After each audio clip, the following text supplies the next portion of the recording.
ಗೊಂದಲದಲ್ಲಿ ಸರ್ಕಾರ ನಡೆಸೋದು ಬೇಕಿಲ್ಲ, ವಿಸರ್ಜನೆ ಮಾಡಿ ಎಲೆಕ್ಷನ್ ಮಾಡೋದು ಬೆಸ್ಟ್. ಮೈತ್ರಿ ಸರ್ಕಾರದಲ್ಲಿ ಎಲೆಕ್ಷನ್ ಟೈಮ್ ಬಾಂಬ್.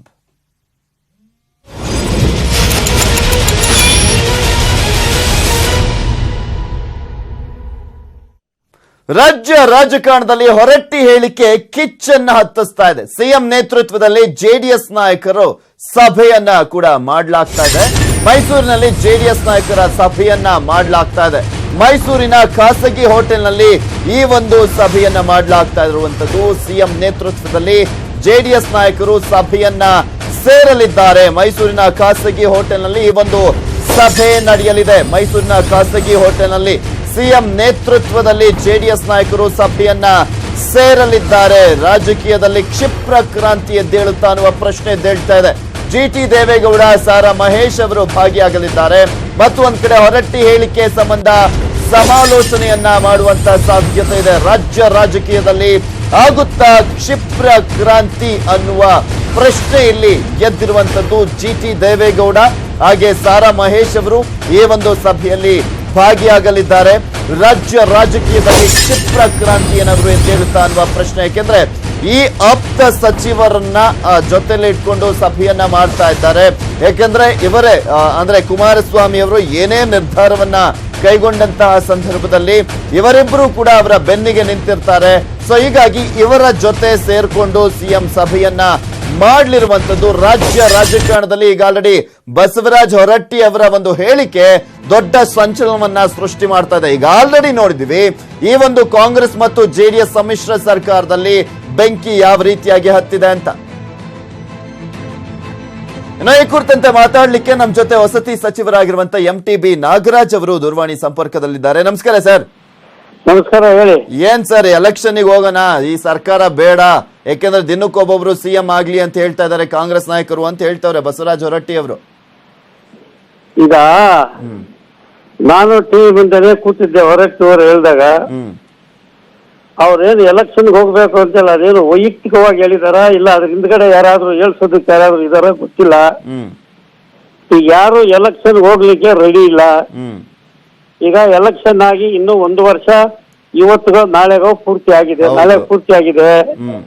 ಈಗ ಇನ್ನು 4 ವರ್ಷ ಜನರ ಆಶೀರ್ವಾದ ಮಾಡಿರೋದು ಒಂದು ಸರ್ಕಾರ ನಡೆಸಲಿಕ್ಕೆ 5 ವರ್ಷ ಸರ್ಕಾರ ನಡೆಸಿ ರಾಜ್ಯದ ಅಭಿವೃದ್ಧಿ ಮಾಡ್ರಿ ಅಂತೇಳಿ ಜನರ ಆಶೀರ್ವಾದ ಮಾಡಿ 5 ವರ್ಷ ನಮಗೆ ಅವಕಾಶ ಇರೋದು ಸಂವಿಧಾನಾತ್ಮಕವಾಗಿ. ಇವರೇ ಚುನಾವಣೆ ಹೋಗ್ಬೇಕು ಅನ್ನೋವಾಗ ಇದ್ರ ಹಿನ್ನೆಲೆ ಏನು ಅಂತ ನನಗೇನು ಅರ್ಥ ಆಗಲಿಲ್ಲ. ಅವ್ರನ್ನೇ ಸರಿಯಾಗಿ ಪ್ರಶ್ನೆ ಕೇಳ್ಬೇಕು. ಇಲ್ಲ ಮಾನ್ಯ ಮುಖ್ಯಮಂತ್ರಿಗಳೇ ಹೊರಟ್ಟಿ ಅವ್ರಿಗೆ ಹೇಳಿದಾರಲ್ಲ ಅಂತೇಳಿ ಅವ್ರನ್ನೇ ಕೇಳ್ಬೇಕು. ಇಲ್ಲ ನಮ್ಮ ರಾಜ್ಯಾಧ್ಯಕ್ಷರು ವಿಶ್ವನಾಥ್ ಇದ್ದಾರೆ, ಅವ್ರನ್ನಾದ್ರೂ ಕೇಳ್ಬೇಕು. ಅಲ್ಲ, ಈಗ ವಿಶ್ವನಾಥ್ ಅವರನ್ನ ಕೇಳ್ಬೇಕು ಅಂತೀರಾ? ವಿಶ್ವನಾಥ್ ಅವರು ಹಂಗೆ ಹೇಳ್ತಾವ್ರಲ್ಲ. ಇನ್ನು ಅವರೆಲ್ಲ ಹೇಳ್ಬೇಕು ಅಂತಿದ್ರೆ ಏನೋ ಇದೆ ಅದಲ್ಲ ಗೊತ್ತಿಲ್ಲ. ನಾವಂತೂ ರೆಡಿ ಇಲ್ಲ ಎಲೆಕ್ಷನ್ಗೆ ಹೋಗಕ್ಕೆ. ಅಲ್ಲ, ಇಲ್ಲಿ ಏನ್ ಕಾಂಗ್ರೆಸ್ ನ ವಿಲನ್ ಮಾಡಕ್ ಹೊರಟವ್ರ ಅಂತ ಏನಂತ ಗೊತ್ತಿಲ್ಲ, ಅದು ಅವ್ರನ್ನೇ ಪ್ರಶ್ನೆ ಮಾಡಿ ಕೇಳ್ಬೇಕು. ಅಲ್ಲ, ಈಗ ಕಾಂಗ್ರೆಸ್ ಜೊತೆ ಯಾಕಪ್ಪ ಈ ಸಂಬಂಧನೇ ಸರಿ ಹೋಗ್ತಾ ಇಲ್ಲ ಅಂತ ಹೇಳ್ತಾ ಇದಾರೆ ಅಂದ್ರೆ ಎಲ್ಲೋ ಒಂದ್ ಕಡೆ ಕಾಂಗ್ರೆಸ್ ನ ವಿಲನ್ ಮಾಡ್ತಾ ಇದಾರೆ ಅಂತಾನೆ ಅರ್ಥ ಅಲ್ವಾ ಸರ್? ಈಗ ನೀವು 5 ವರ್ಷಕ್ಕೆ ಸಿಎಂ ಆಗ್ರಿ ಅಂತ ನೀವು ಹೇಳ್ಬಿಟ್ಟು ಬಿಟ್ಕೊಟ್ಬಿಟ್ಟಿದ್ದೀರಾ. ಆದ್ರೆ ಈಗ ನೋಡಿದ್ರೆ ಕಾಂಗ್ರೆಸ್ ಮೈತ್ರಿ ಮುರ್ತ್ಕೊಳ್ಳೋದೇ ಒಳ್ಳೇದು, ಜನರ ಮುಂದೆ ಹೋಗ್ಬಿಡೋಣ ಅಂತ ಹೇಳ್ತಾ ಇದಾರೆ ಅಂದ್ರೆ ಅದೇನೋ ಗೊತ್ತಿಲ್ಲ. ಅವ್ರು ಯಾವ ಅದನ್ನ ಹೊರಟ್ಟಿ ಅವ್ರಿಗೆ ಹೇಳಿದಾರ ಅಂತೇಳಿ ಅವ್ರನ್ನ ನಾಯಕರನ್ನೇ ಕೇಳ್ಬೇಕು ಇದ್ರ ಉತ್ತರ ಏನು ಅಂತ. ನಾವಂತೂ ಎಲೆಕ್ಷನ್ಗೆ ಹೋಗಕ್ ರೆಡಿ ಇಲ್ಲ. ಮೈತ್ರಿ ಸರ್ಕಾರದಲ್ಲಿ ಮಾನ್ಯ ಕುಮಾರಸ್ವಾಮಿ ಅವರು ಮುಖ್ಯಮಂತ್ರಿಗಳಾಗಿದ್ದಾರೆ. ಈಗ ಯಾರು ಬೇರೆಯವರು ಮುಖ್ಯಮಂತ್ರಿಗಳಾಗಕ ಕುರ್ಚಿ ಖಾಲಿ ಇಲ್ಲ. ಮುಖ್ಯಮಂತ್ರಿಗಳು ಮುಂದೆ ಯಾರಾದ್ರೂ ಆಗೋರಿದ್ರೆ 23ನೇ ಸಾರ್ವತ್ರಿಕ ಚುನಾವಣೆಯಲ್ಲಿ ಜನರ ಆಶೀರ್ವಾದ ಬಂದ್ರೆ ಅವತ್ತು ಮುಖ್ಯಮಂತ್ರಿ ಯಾರಾಗಬೇಕು ಅಂತೇಳಿ ಹೈಕಮಾಂಡ್ ತೀರ್ಮಾನ. ಅಲ್ಲ, ಈಗ ಸುಮ್ನಿದ್ದಂತ ಕಾಂಗ್ರೆಸ್ ಅವ್ರನ್ನು ಕೆರಳಿಸಿದ್ರು. ಯಾಕೆಂದ್ರೆ ಮಲ್ಲಿಕಾರ್ಜುನ ಖರ್ಗೆ ಅವರು ಸಿಎಂ ಆಗ್ಬೇಕಾಗಿತ್ತು, ಅವರಿಗೆ ಸಾಕಷ್ಟು ಬಾರಿ ಅವಕಾಶ ತಪ್ಪಿದೆ ಅಂತೆಲ್ಲ ಅವರೇ ಹಾಕೊಟ್ರು. ಮತ್ತೊಂದ್ ಕಡೆ ವಿಶ್ವನಾಥ್ ಅವರು ಮಾತನಾಡಿದ್ರು, ಹಾಗೆ ಕುಪೇಂದ್ರ ರೆಡ್ಡಿ ಅವರು ಮಾತನಾಡಿದ್ರು, ಈಗ ಬಸವರಾಜ ಹೊರಟ್ಟಿ ಅವರು ಮಾತನಾಡ್ತಾ ಇದ್ರು. ಒಬ್ಬೊಬ್ಬರೇ ಈ ರೀತಿಯಾಗಿ ಹೇಳಿಕೆ ಕೊಡ್ತಾ ಇದ್ರು. ಏನ್ ಕತೆ ಆಗುತ್ತೆ ಅಂತ ಏನ್ ನೋಡ್ಬೇಕು ಜನ? ಈಗೆಲ್ಲ ಅವ್ರ ಹೇಳಿಕೆಗಳೇ ಇದೆ. ಒಂದು ಕಡೆಯಿಂದ ಆ ಪಕ್ಷದವ್ರೆ ಈಗ 3 ದಿನದಿಂದ ಒಬ್ಬೊಬ್ಬರಾಗ ಒಂದೊಂದು ಹೇಳಿಕೆಯನ್ನ ಕೊಡ್ತಾ ಇದ್ದಾರೆ. ಅವರ ಮನಸ್ಸಲ್ಲಿ ಏನಿದೆ ಅಂತ ಅದು ಸರಿಯಾಗಿ ಅವ್ರಿಗೆ ನಮ್ಗೇನು ಅರ್ಥ ಆಗಿಲ್ಲ, ಅದು ಅವ್ರಿಗೆ ಗೊತ್ತಾಗ್ಬೇಕಷ್ಟೇ. ಅಲ್ಲ, ಎಲೆಕ್ಷನ್ ವರ್ಗೂ ಸಾಕಾಗ್ಬಿಡ್ತಾ ಮೈತ್ರಿ ಅಂತ, ಲೋಕಸಭೆ ಎಲೆಕ್ಷನ್ ವರ್ಗೂ ಮುಗಿಲಿ, ಹಂಗು ಹಿಂಗು ತಳ್ಕೊಂಡು ಎತ್ಲಾಗೋ ಹೋಗ್ಬಿಡೋಣ ಅಂತ ಇದ್ರ ಅಂತ ಮೈಂಡ್ ಸೆಟ್. ಏನೋ ಗೊತ್ತಿಲ್ಲ. ಹಾ. ಏನ್ ಸರ್ ಮುಂದೆ ಕತೆ? ಮತ್ತೆ ಈಗ ಸಮನ್ವಯ ಸಮಿತಿ ಸಭೆನೂ ಕೂಡ ಆಗ್ತಾ ಇಲ್ಲ, ಏನೂ ಆಗ್ತಾ ಇಲ್ಲ, ಒಬ್ರು ಕೂಡ ಕಾಂಪ್ರಮೈಸ್ ಆಗಿ ಒಬ್ರು ಮಾತಾಡ್ತಾ ಇಲ್ಲ. ಒಂದ್ ಕಡೆ ಸಿದ್ದರಾಮಯ್ಯನವರು ಕುಮಾರಸ್ವಾಮಿ ಅವರು ಒಟ್ಟಿಗೆ ಇದ್ರೂ ಕೂಡ ಒಂದು ಹೋಟೆಲ್ನಲ್ಲಿ ಭೇಟಿ ಆಗ್ಲಿಲ್ಲ. ಈಗ ಕಳೆದ 2 ತಿಂಗಳಿಂದ ಪಾರ್ಲಿಮೆಂಟ್ ಚುನಾವಣೆಗೆ ಕೋಡ್ ಆಫ್ ಕಂಡಕ್ಟ್ ಅಂತ ಬಂದಿದೆ. ಕೋಡ್ ಆಫ್ ಕಂಡಕ್ಟ್ ಸತತವಾಗಿ 2 ತಿಂಗಳಿಂದ ಇದೆ. ಈಗ ನಾಳೆ 23ನೇ ತಾರೀಕ ಅದು ಕಡೆ ಆಗ್ತದೆ. ಅದರಿಂದ ಕೋಡ್ ಆಫ್ ಕಂಡಕ್ಟ್ ಇದ್ದಾಗ ಯಾವುದೇ ಸಭೆಗಳು ಸಮಾರಂಭಗಳು ಯಾವುದು ರಿನ್ಯೂ ಮೀಟಿಂಗ್ಸ್ ಯಾವುದು ಮಾಡಂಗಿಲ್ಲ ಅಂತ ಹೇಳಿ ಸ್ಥಗಿತವಾಗಿತ್ತು. ಈಗ ಫಲಿತಾಂಶ 26ನೇ ತಾರೀಕು ಫಲಿತಾಂಶ ಬಂದ ಮೇಲೆ 23 ಫಲಿತಾಂಶ ಬಂದ ಮೇಲೆ ಆಮೇಲೆ ಏನು ಅಂತ ಇವರೆಲ್ಲ ಈಗ ಮಾತನಾಡ್ತಾ ಇದ್ದಾರೆ. ಏನು ಉದ್ದೇಶದಿಂದ ಮಾತನಾಡ್ತಾರೋ ನಮಗಂತೂ ಗೊತ್ತಿಲ್ಲ. ನಾವು ಚುನಾವಣೆಗೆ ಹೋಗಕ ನಾವಂತೂ ಈಗ ರೆಡಿ ಇಲ್ಲ. ಕಾಂಗ್ರೆಸ್ ಶಾಸಕರು ಯಾರು ಕೂಡ ರೆಡಿ ಇಲ್ಲ. ನಿಮ್ಮ ಅಲ್ಲ, ನಿಮ್ ಶಾಸಕರು ಕೂಡ ಯಾರು ರೆಡಿ ಇಲ್ಲ. ಯಾರು ರೆಡಿ ಇಲ್ಲ, ನಾವಂತೂ ರೆಡಿ ಇಲ್ಲ, ಬೇರೆಯವರು ರೆಡಿ ಇಲ್ಲ. ಯಾರು ರೆಡಿ ಇದ್ದಾರೆ? ಒಂದ್ ವರ್ಷ ಆಗಿದೆಯಲ್ಲ, 1 ವರ್ಷ ಬಿಟ್ಟು ಇವಾಗ ಎಲೆಕ್ಷನ್ ಹೋಗ್ಲಿಕ್ಕೆ ಯಾರು ರೆಡಿ ಇದ್ದಾರೆ, ಯಾರು ರೆಡಿ ಇಲ್ಲ? ನೀವು ಒಂದು 5-6 ಜನ ಶಾಸಕರ ಅಭಿಪ್ರಾಯ ಕೇಳಿ ಅವರೇ ಹೇಳ್ಬಿಡ್ತಾರೆ. ಅಲ್ಲ ಸರ್, ಇಲ್ಲಿ ಒಂದು ಪ್ರಶ್ನೆ ಪ್ರತಿಯೊಬ್ಬರಿಗೂ ಕಾಡುತ್ತೆ. ಶ್ರೀರಕ್ಷೆ ಇರಬೇಕು ಸಿದ್ದರಾಮಯ್ಯನವ್ರದ್ದು, ಈ ಸರ್ಕಾರ ಚೆನ್ನಾಗಿ ನಡೆಯಕ್ಕೆ ಶ್ರೀರಕ್ಷೆ ಇದೆ, ನಾವು ಅಣ್ತಮ್ಮರ ರೀತಿ ಇದೀವಿ, ಕುಟುಂಬ ರೀತಿ ಇದೀವಿ ಅಂತ ಹೇಳ್ತಾರೆ ಕುಮಾರಸ್ವಾಮಿ ಅವರು. ಒಂದೇ ಹೋಟ್ಲಲ್ಲಿ ಇದ್ರು ಯಾಕೆ ಭೇಟಿ ಆಗಲ್ಲ? ಯಾಕೆ ಇದಕ್ಕೆಲ್ಲ ತೇಪೆ ಹಚ್ಚೋ ಕೆಲಸ ಮಾಡ್ತಾ ಇಲ್ಲ? ಅವರ ನಾಯಕರಿಗೆ ಮಾತಿಗೆ ಬ್ರೇಕ್ ಹಾಕೋದಕ್ಕೆ ಮುಂದಾಗ್ತಾ ಇಲ್ಲ ಅಂತ. ಅದೇನಂತ ನಮ್ಗೇನು ಅರ್ಥ ಆಗ್ತಾ ಇಲ್ಲ. ಯಾರಿಗೆ ಸರ್ ಜಿದ್ದಿರೋದಿಲ್ಲಿ? ಯಾರು ಮಾತಾಡ್ಸ್ಬೇಕು ಅಂತ ಏನಾದ್ರು ಇಲ್ಲಿ ಪ್ರತಿಷ್ಠೆ ಇದೆಯಾ ಅಂತ? ಪ್ರತಿಷ್ಠೆ ಅಂತ ಹೇಳೋದು ಏನಿಲ್ಲ. ಅವರು ಮಾನ್ಯ ಕುಮಾರಸ್ವಾಮಿ ಮುಖ್ಯಮಂತ್ರಿಗಳಾಗಿದ್ದಾರೆ. ಎಲ್ರನ್ನೂ ಅಡ್ಜಸ್ಟ್ ಮಾಡ್ಕೊಂಡು ಎಲ್ರನ್ನೂ ಸಮಾನತವಾಗಿ ನಡೆಸ್ಕೊಂಡು ಸರ್ಕಾರನ ಹೋಗೋದು. ಅವ್ರ ಮುಖ್ಯಮಂತ್ರಿಗಳಾದಾಗ ಅದೆಲ್ಲ ಅವ್ರ ಜವಾಬ್ದಾರಿ ಮೇಲೆ ಇದೆ. ಅವ್ರ ಜೊತೆಯಲ್ಲಿ ನಮ್ಮ ಸಮನ್ವಯ ಸಮಿತಿ ಅಧ್ಯಕ್ಷ ಸಿದ್ದರಾಮಯ್ಯನವರು ಇದ್ದಾರೆ. ಏನಾದ್ರೂ ಅಂತ ವಿಚಾರಗಳು ಬಂದಾಗ ಇಬ್ರು ಕೂತು ಮಾತಾಡಿ ಇದನ್ನ ಬಗೆಹರಿಸ್ಕೊಂಡು ಹೋಗ್ಬೇಕು. ಅದನ್ನ ಯಾಕೆ ಮಾಡ್ಬೇಕು ಇವರಷ್ಟೇ? ಅಲ್ಲ, ಈಗ ಹೌದು, ಲಾಸ್ಟ್ ಕೊನೆ ಮೂಮೆಂಟ್ ಅಲ್ಲಿ ವಿಶ್ವನಾಥ್ ಅವರ ವಿಚಾರಕ್ಕೆ ಸಂಬಂಧಪಟ್ಟಂತೆ ಎಲ್ಲ ಮಾತಾಡಿದ್ಮೇಲೆ ನೀವು ಕೂಡ ಮಾತಾಡಿದ್ರಿ, ಎಲ್ಲ ಕಾಂಗ್ರೆಸ್ ಶಾಸಕರು ಕೂಡ ಎಲ್ಲ ಮಾತಾಡಿದ್ರು. ಅದಾದ್ಮೇಲೆ ಎಲ್ಲವಕ್ಕೂ ಕೂಡ ಬ್ರೇಕ್ ಬಿತ್ತು. ಇನ್ಮೇಲೆ ಯಾರು ಮಾತಾಡಲ್ಲ, ನಮ್ ಸರ್ಕಾರ ಗಟ್ಟಿಯಾಗಿರುತ್ತೆ ಅಂದಾಗ್ಲೇ ಮತ್ತೊಬ್ರು ಮಾತಾಡ್ಬಿಡ್ತಾರೆ. ಹೌದಾ? ನಿಜಾನೇ. ಈ ಎಲ್ಲ ಮುಗ್ದೋಯ್ತಪ್ಪ ಈ ಸರ್ಕಾರದಲ್ಲಿ, ಇವಾಗ ಎಲ್ಲ ಸರಿ ಹೋಯ್ತು ಅಂತಿದ್ದಂಗೆ ಮತ್ತೊಬ್ರು ಮಾತಾಡ್ತಾರೆ. ನಿಜಾನೇ ಒಬ್ಬೊಬ್ಬರೇ ಒಂದೊಂದು ಹೇಳಿಕೆಗಳು ಕೊಟ್ಟು ಎಲ್ಲಾನು ಗೊಂದಲ ಸೃಷ್ಟಿ ಮಾಡ್ತಾ ಇದ್ದಾರೆ. ಅಲ್ಲ, ಸರ್ಕಾರ ಈ ಜನ ಏನ್ ನೋಡ್ಬೇಕು ಅಂತ, ಯಾಕೆಂದ್ರೆ ಸರ್ಕಾರದಲ್ಲಿ ಏನ್ ಆಗ್ತಾ ಇದೆ, ಏನ್ ಮಾಡ್ತಾ ಇದಾರೆ, ಅದು ಇದು ಅಂತ ಈಗ ಬರೀ ಕಿತ್ತಾಟನೆ ನೋಡೋದಾಯ್ತಲ್ಲ ಅಂತ. ಏನ್ ಮಾಡ್ತಾರೆ ಅಂತ ಮುಂದೆ ಕಾದು ನೋಡ್ಬೇಕು. Okay sir, okay, thank you so much news 18 Kannada ಜೊತೆ ಮಾತನಾಡಿದಕ್ಕೆ. ತಿರುಪತಿಯಿಂದ ದಿಢೀರ್ ಅಂತ ವಾಪಸ್ ಆಗಿದ್ದಾರೆ ಸಿಎಂ. ಮೈಸೂರಿನಲ್ಲಿ ಮುಖ್ಯಮಂತ್ರಿ ಕುಮಾರಸ್ವಾಮಿ ಅವರು ಮಹತ್ವದ ಸಭೆಯನ್ನ ನಡೆಸಲಿದ್ದಾರೆ. ಸಂಜೆ ವಾಪಸ್ ಆಗಬೇಕಾಗಿತ್ತು ಸಿಎಂ ಕುಮಾರಸ್ವಾಮಿ ಅವರು.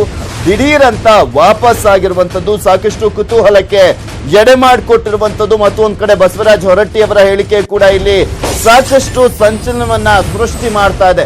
ತಿರುಪತಿಯಿಂದ ದಿಢೀರ್ ಅಂತ ವಾಪಸ್ ಆಗಿದ್ದಾರೆ ಎಚ್ ಡಿ ಕುಮಾರಸ್ವಾಮಿ ಅವರು. ಮೈಸೂರಿನಲ್ಲಿ ಮುಖ್ಯಮಂತ್ರಿ ಮಹತ್ವದ ಸಭೆಯನ್ನ ಕೂಡ ನಡೆಸಲಿರುವಂತದ್ದು. ಸಂಜೆ ವಾಪಸ್ ಆಗ್ಬೇಕಾಗಿತ್ತು ಸಿಎಂ ಕುಮಾರಸ್ವಾಮಿ ಅವರು, ಆದ್ರೆ ದಿಢೀರ್ ಅಂತ ಈಗಲೇ ವಾಪಸ್ ಆಗ್ತಾ ಇದ್ದಾರೆ.